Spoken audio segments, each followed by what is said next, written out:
మనం చూసుకుంటే గనక 50 నుంచి 100 మంది ఇప్పటిదాకా బయటపడిన లిస్ట్. ఇది ఒక పెద్ద స్కామ్ కింద పేరు కొట్టున్నారు.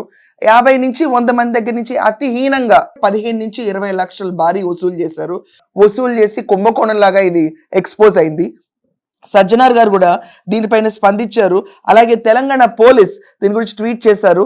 స్కామ్ అలర్ట్, ఈ మధ్య విదేశాల్లో మంచి ఉద్యోగాలు ఉన్నాయంటూ వీసా ఇస్తామంటూ మోసాలు ఎక్కువగా జరుగుతున్నాయి. ఇలాంటి మోసపూరిత వాళ్ళతో చిక్కుల్లో పడవద్దు.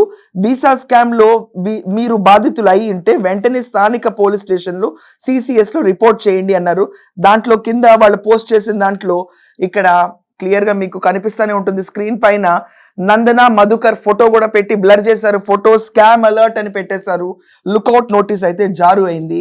ఇంకా మనం చూసుకుంటే గనక శివక్రాంతి 2024లో అక్కడ మధుకర్కి పరిచయం యూకేలో.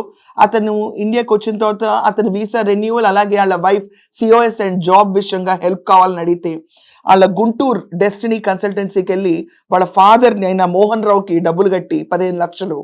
దాని తర్వాత మీ వర్క్ అయిపోతున్నారు. ఎన్నాళ్ళైనా పని అవ్వట్లేదు, మెసేజెస్కి రెస్పాన్స్ ఇవ్వట్లేదు. సరే వీసా వద్దు, ఏది వద్దు, మా డబ్బులు తిరిగి ఇవ్వండి అన్నా కూడా 2 లక్షలు ఇచ్చి చేతులు దులుపుకుంటున్నారు.